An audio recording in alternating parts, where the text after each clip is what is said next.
แต่เฮาก็บ่อยากล้มน้ำสิเนาะโดยเนี่ยก็เลยบ่มีเลย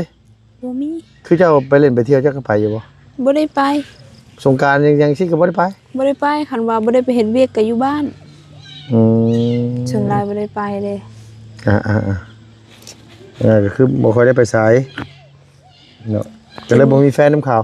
บ่มีแฟนบ่มีหมู่นำเขาอยู่ผู้เดียวมีแต่สาวล่ามีแต่สาวล่าสาวล่าเราก็หากย้ายมาแต่บ้านน้องแดงได้คันสันผู้เดียวค่อยที่คิดอะไรอยู่บ้านหนองแดงไหมฮะเด้ออยู่บ้านน้องแดงได้ไหนอ๋อแล้วย้ายมานี่ได้หึงแต่ว่านังหึงแล้วแต่เราก็ยังน้อยอยู่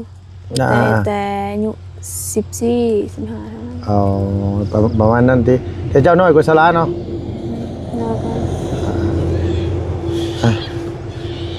มีแต่ว่าสิจบคลิปแล้วพี่น้องเอ้ยมีแต่อีหลาฝากขอบคุณทั้งอ้ายแล้วเนี่ยขอบใจอ้ายแล้วเนี่ยที่เพิ่นได้สดได้ซอยหลายสิ่งหลายอย่างจ้างโอ้หลายนะหลายเราซอยนะหลายเนาะหลายห้องน้ำห้องในมีแต่ให้เพิ่นสุขภาพแข็งแรงเด้อขอบคุณทางอ้ายเพิ่นเด้อที่ฝากเงินมาให้น้องได้สดซอยหลายอย่างทั้งห้องน้ำแล้วก็พอดที่ดินแล้วก็ส่งเงินมาให้ใช้ต้องขอบคุณเพิ่นหลายๆให้เพิ่นสุขภาพแข็งแรงความเจ็บจะได้ความไข้อยู่ ความเจ็บจะได้ความไข้ยังมีขอให้มีความสุขหลายๆปรารถนาสิ่งใดให้ได้สิ่งนั้นขอเจริญรุ่งเรืองอายุมั่นขวัญยืนขอสุขภาพแข็งแรงความเจ็บจะได้ความไข้ยังมีสาธุโดน้องบ่ค่อยเป็นลูกบ่ค่อยเป็นเนาะก็บ่เป็นหยังก็ซ้ำนี้ก็ได้แหละเนาะเพิ่นก็บ่ได้หวังหยังน่ะเพิ่นว่าเพิ่นก็อยากซอยเห็นว่าเจ้าดุมันขยันสินั่นน่ะเราซอยหลายอย่างลีแล้วนะแล้วก็เราก็อยากให้โตเป็นคนดีของพ่อของแม่นั่นแหละช่วยพ่อแม่แบ่งเบาภาระเพิ่นก็ถือว่านี่แหละเขาเป็นคนดีเพิ่นก็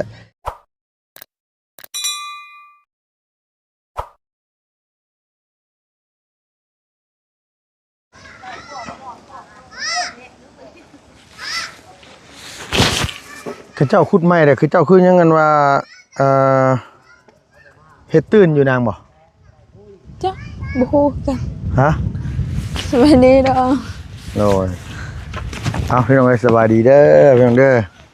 นี่แหละจุดต้นเหตุเสียเงิน2.5 ล้านพี่น้องเอ้ย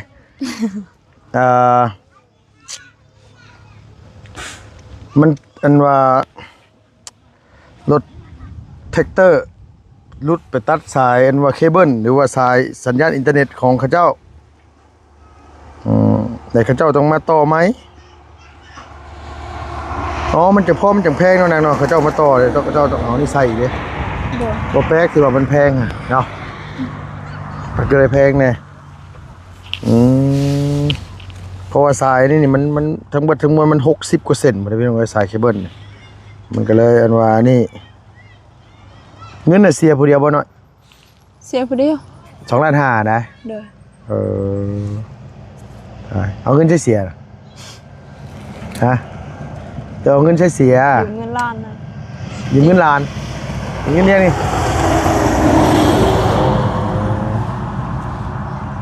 ตาย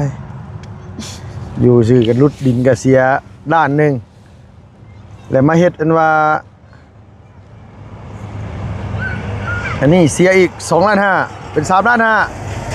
ปั๊บบินนั่นอีก6.7 ล้านเกือบ10 ล้านเลยแล้วปั๊บดินกับรูดอลาดอยู่ปั๊บบ่ได้งามเลยอันว่า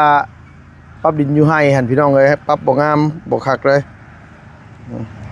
จักสิได้พอสำใดบุนั่นน่ะโดยแล้วก็เปลี่ยนใจเลยเราเปลี่ยนใจเอาให้เลี้ยงหัวเงินกะเราให้เจอครับ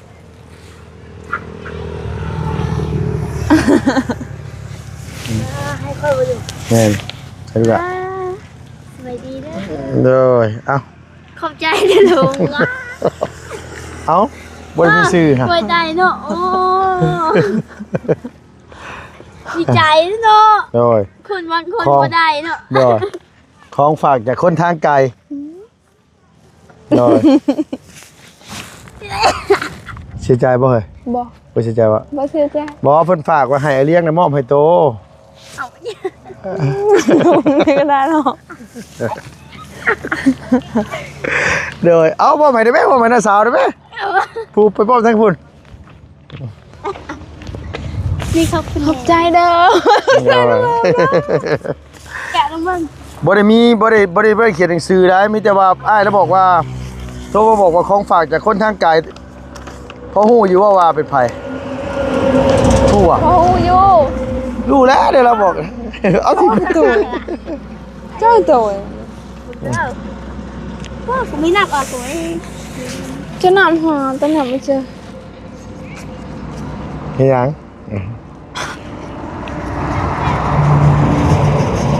เด้ เงินจบลาย อ้ายเพิ่นเอาให้ นี่แท้จริงเงินกูมีเท่านี้ เพราะว่าเพิ่นว่าอยากให้อัน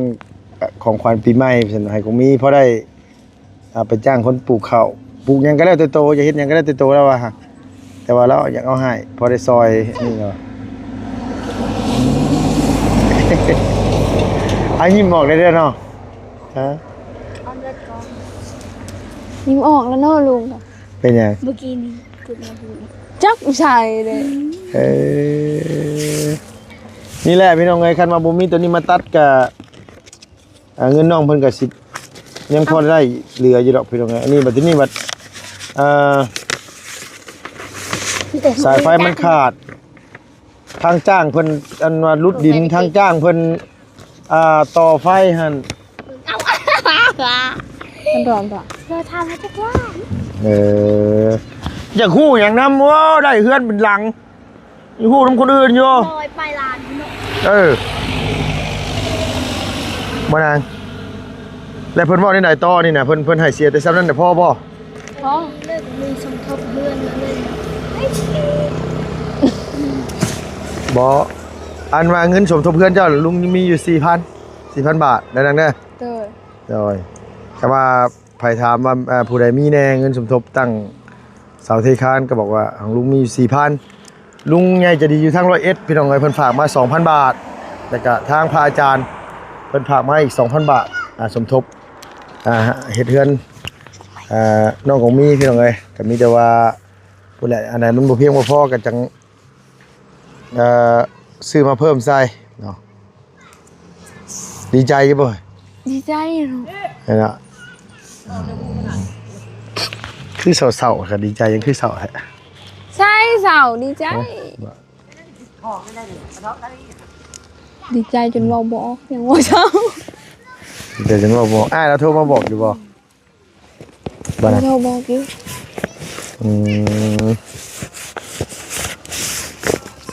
โอ้กินหยังวะเฮาคือเจ็บท้องว่านางมือบ่ ลานมันจะกินข้าว กินตำหุ่งเด้ บ่ว่าแต่หุงฉันก็เจ็บท้องเฮ้ย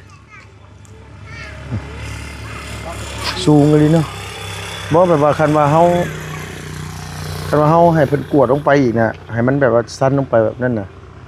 มันก็สิคักอยู่กับมือเนาะ คนนี้ก็ผลิตแล้ว ฮะ คนนี้ก็ได้แล้ว บ่ซั่นก็ ปะไว้แบบนี้เลยบ่ จังหวะแบบว่ามันสูงเพราะมันสูงกว่าทางพ่นน่ะ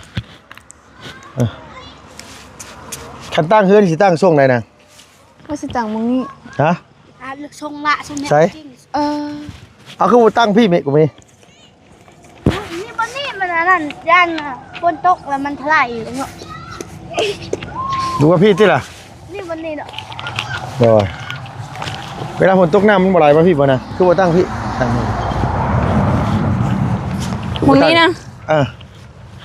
บนนี่เราเป็นเดินเนาะลุงเนาะ บนนางลิศนั่นกับว่า ตั้งอีกตั้งใช่ไหมตั้งอีกตั้งพุ่นเหรอ ว่าสิจังมึงนี่ มันบ่ไกลเพราะว่า อันดินนั่นถล่มเด้อ เดี๋ยวมาจะมันไกลโพดนะ ไกลจากคนทางนี่ บ่ตั้งนี่แค่ว่ามื้อหน้าไปก็เฮ็ดทันค่าอยู่นี่เฮ็ดทันค่ามันต้องตั้งหลังไม้ด้วยนั่นเลยเฮือนก็แล้วแต่เจ้าเนาะผู้อยู่พุ่นนะก็ตั้งเนาะฮะ เอาเรียกมันก็โอ้ยเนาะสร้างเป็นเฮยก็ค่อยเป็นค่อยไปอะไรให้สิให้แล้วอันนี้ เนาะมันไงกันนี่มันสูงเพียงกันเนาะทางนี้มันสูงแล้วสิเฮ็ดทางขึ้นมองได้ล่ะเฮ็ดทางขึ้นได้น่ะ นั่นน่ะ ขึ้นนี่บ่ เด้อ ตั้งมันต้องให้วิดสายไฟนี่นะ เด้อนี่วิสัยไฟ วิดสายไฟมาทางนี้เดี๋ยวเขาเจ้าเวลานั่นเขาเจ้าสิเขาเจ้าคือว่าเขาเจ้าขยายโครงการใหม่แหละเข้าใจว่าคือโอ้ยโอ้ยแล้วพี่น้องเลยง่วงนะเขาเจ้าไม่เห็นหรอกเป็นอย่างนั้นอันยิ้มเปื่อยๆอยู่หมด เอ้ายิ้มแล้วเนาะ ฮะเพิ่นบ่ได้ออกซอยเลยบ่นางขานี่ขาเพิ่นบ่ได้ออกซอยบ่ บ่ เพิ่นบ่ออกหรือว่าเจ้าบ่ให้เพิ่นออก สิบิดแล้วว่าบ่ได้ออกวันนี้แล้วเว้าไปแล้วเว้ามาผู้นี้ก็อยากได้น้ำเราครึ่งนึงน้ำพอครึ่งนึงสิบิดให้เราว่าเขาบ่เสียได้ซุมเจ้าให้ข่อยดุดแล้วข่อยบ่เสียขึ้นอยู่นำเจ้าของเฮือนแล้วบอกนะวันนี้เว้าไปเว้ามาแล้วก็เราก็อยากเสียล้านนึงผู้นั้นอยากได้นะเขานะแต่พอว่าย่าแล้วเอาเงินตัวนี้แล้วก็แล้วเสียไฟเดียวข่อยเสียไฟเดียว อ๋อเจ้าก็ได้เสียผู้เดียว เด้อ บัดนี้เห็นว่านี่แหละเราเอาน้ำอยู่บ่ครับรุดนี่กะ เอ้า รุดนี่ก็เอาอีก ล้านนึง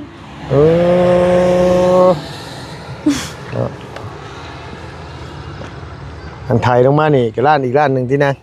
เด้อ แล้วปั๊บก็บ่ค่อยคักปานนั้นพอถึงได้ก็ได้นะบอกว่าให้ไทยต้องไปพูดอีกถ้าไปปรับใหม่ก็ไทยต้องไปพูดอีกยังไงเพราะว่าทั้งนี้มันตื้นอยู่แล้วมันบ่ถึงอยู่แล้วสายไฟนั่นเนาะนั่นเนาะ เด้อ ทั้งนี้บ่ถึงอยู่แล้วสายไฟหั่นเนาะว่าทั้งนี้มันเดิกอยู่แล้วไทยต้องไปดุมพูดอีก เหมาะอะไรอยู่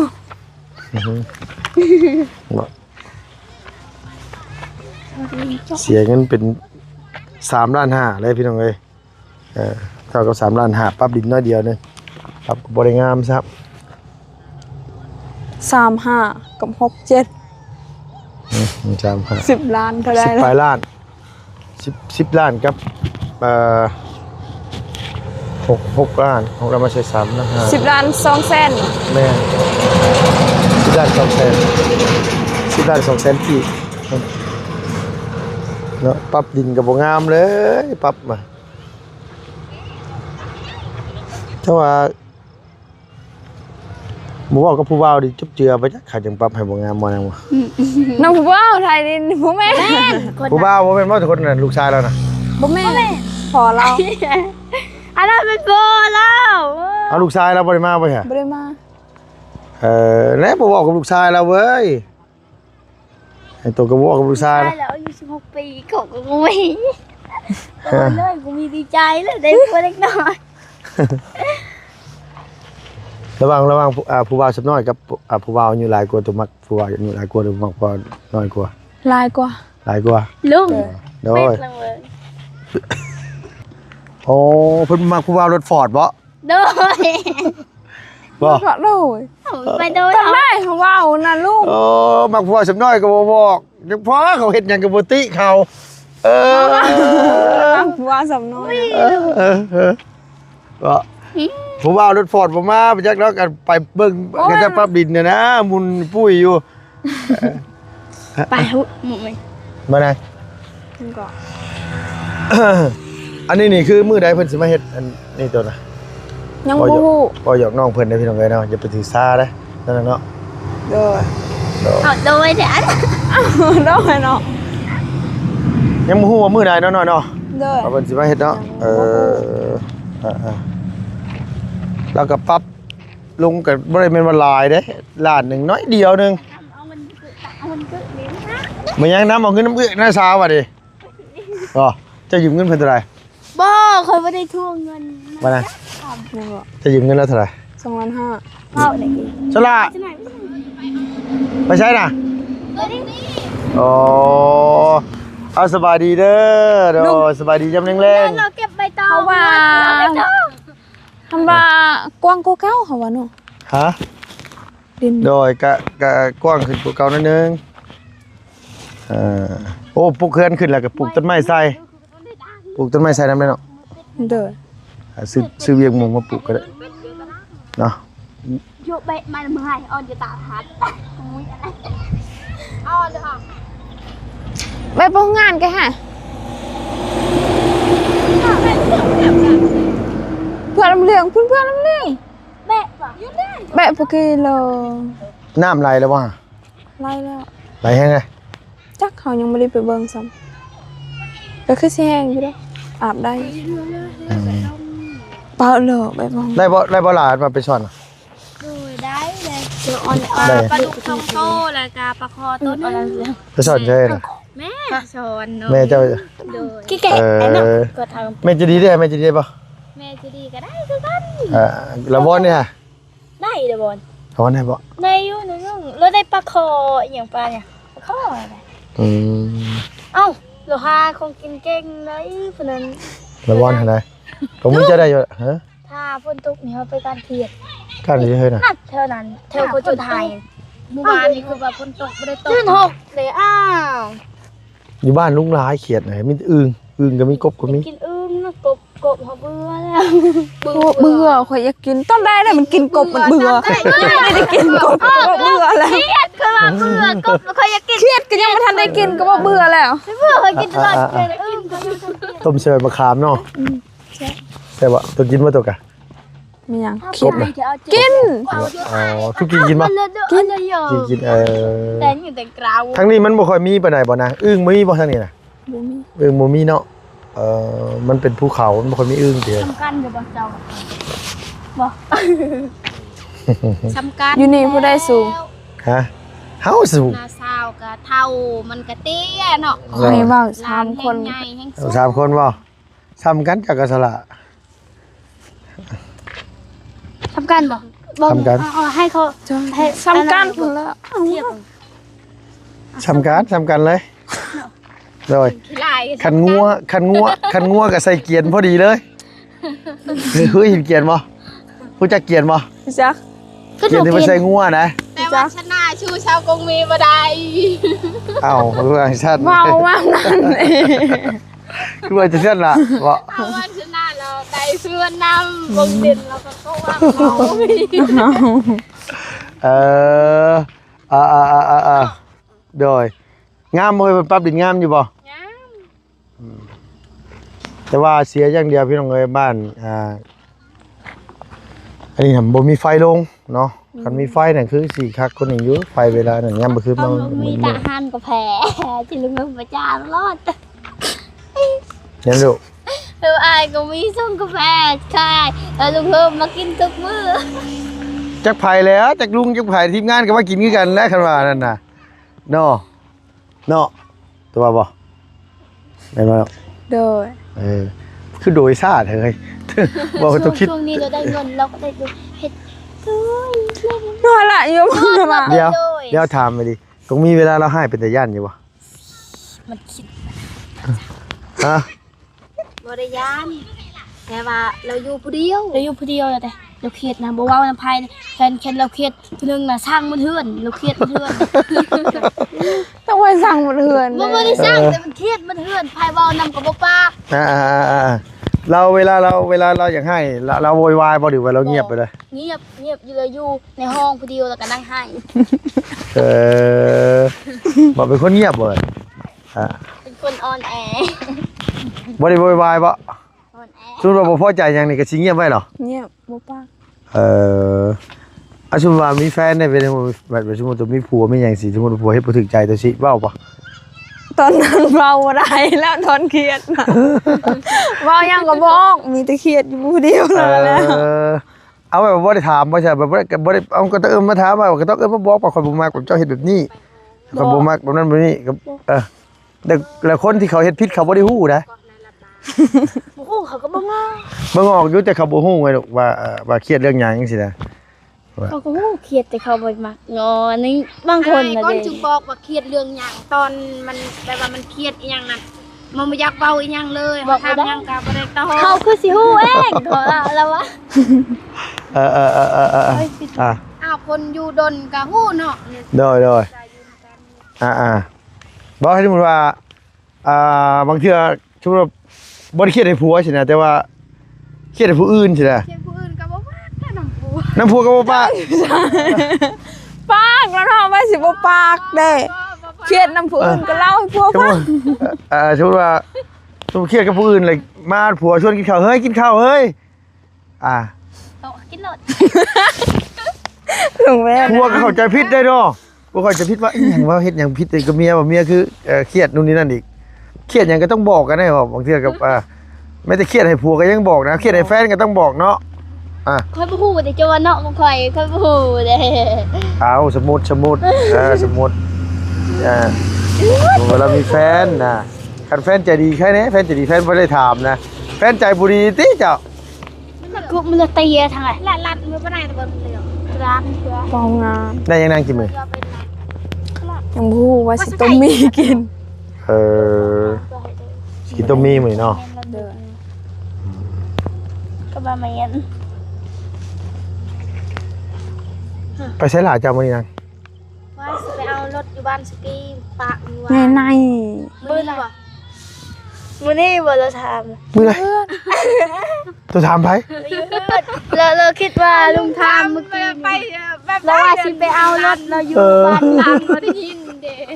นะ ละละ กำมังเลยเนาะติงกำมังกำตัวเลยตัวถามติงถามตัว ลุงเด้อลาว่าลานมื้อนี้เราเป็นลานเจ้าอีกลุง โอ้ย ลาว่าเป็นลาน กำมังเลยติงถามว่าล่ะจะไปใช้มาจะไปใช้มื้อนี้วะสิไปรถบันสกีมื้อนี้หรือมื้อลือมื้อ มื้อนั้นมื้อนั้น บ่มาขึ้นแต่เรื่องไปเอารถเลย ไปเอามาเลย ยังบ่มีรถ เอาไม่ได้ไปเอาหรอ มีรถ อันนี้ เอารถลุงเอาไปเอาไปให้ขับเลี้ยงให้ขับรถไปเอาเดี๋ยว ทำดูกัน ฮะ ยิงรัดอ่ะ ไปดิไปดูไป เลี้ยงจ้างเฮาก็ยังตัว ไม่มีตังค์ให้ซื้อมาตา ฮะ แกะเอา ตังค์ยังไง ไก่ซื้อตีนไก่ หมดเลย เอ้ยเห็นคนบอกเลยเมื่อ เอาเจอรถห้อยอยู่ใส่ลูกมันอยู่ในรถพุ่นจะในรถไปสักพาสลาไปเอาไปที่ไหนล่ะ โอ้สบายดีกันจ้ะ เดี๋ยวเฮ้ยเนาะไอ้เราโทรมาบอกเจ้านั่นแล้วนะเนาะว่าสิมีของขวัญให้เนาะจังพ่อจังบ่ค่อยตื่นเต้นปานใดเนาะเนาะ ตื่นเต้นแล้วลุงนึกอ่ะ ตื่นเต้นรอนี่นะ ตื่นเต้น สำนี้ตื่นเต้นนะแต่เก่าเราโอ้พี่น้องไงแจ็คเสาอย่างมื้อนี้เป็นอย่างมื้อนี้บ่เป็นอย่างแต่เสาอย่างนี้ บ่ได้เป็นหยัง เสาเรื่องกันสายเคเบิลขาดนี่บ่ บ่แม่น ฮะบ่เฮ้ย ลุง อาโกอยู่พี่เฮ้ยยืมลุงมีเอาให้ร้านออกกำลังกายเล่นไปเล่นมานั่นเนาะฝุ่นเจ้าสิซื้ออย่างนั้นมากินน่ะกินใกล้เป็นอะไร มีวันนี้เหรอ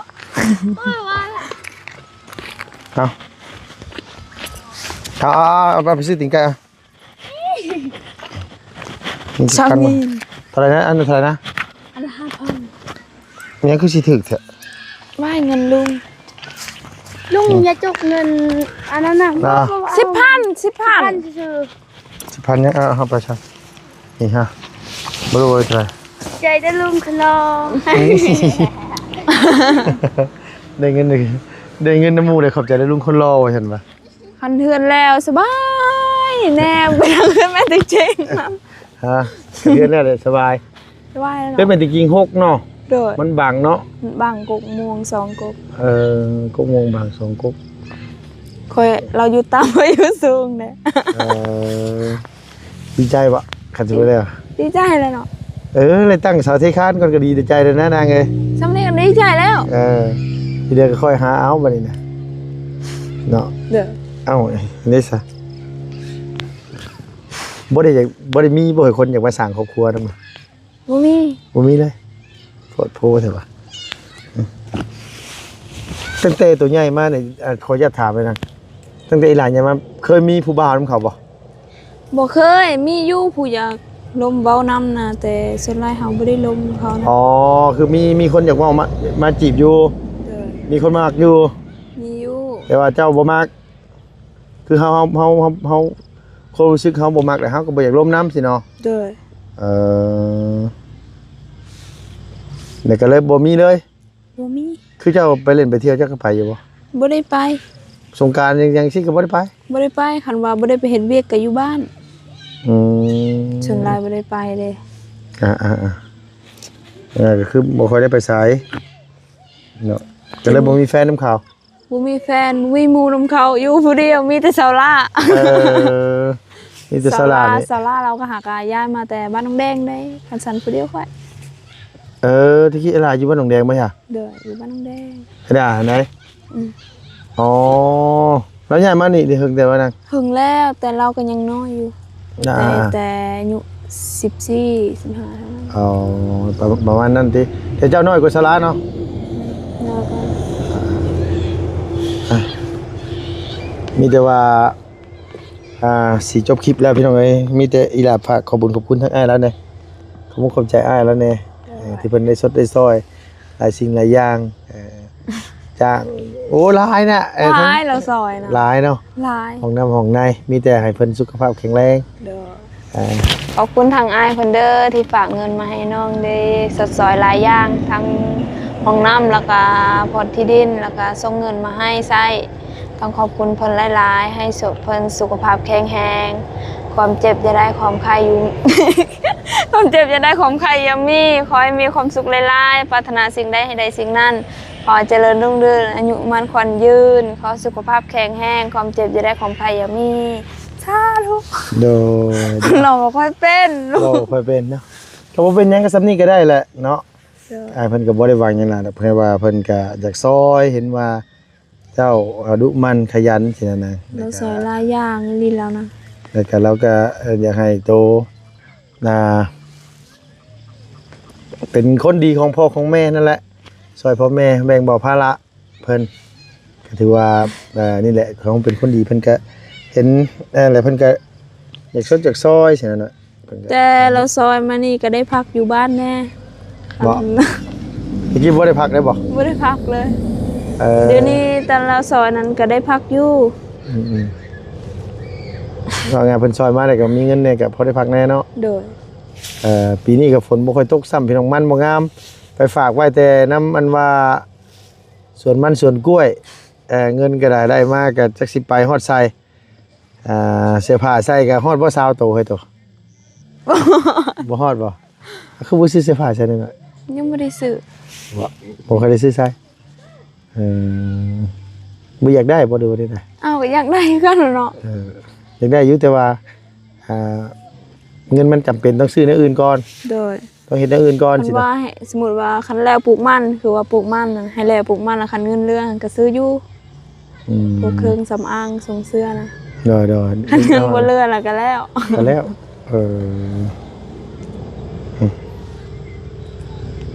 ประมาณนั้นติ โดย ส่วนหลายก็เฮ็ดแต่หัวแต่ส่วนพ่อแต่ขี้เมาควันไฟพ่อแต่ขี้ฝุ่นนั่นแหละไปเสียหญ้า เนาะนางเนาะ โดย แสงงามได้อยู่แน่นอนแต่ว่าขนาดว่าซำนี้ก็ยังได้ฮะ เช่าง าม ขี้ลาย งามเสาเลยใส่ยังผู้ใดเห็นผู้ใดก็อยากเบิ่งผู้ใดก็อยากอันนี้ เจ้าผู้ใดอยากเบิ่ง บ่ได้เบิ่งโตเบิ่งที่ดิน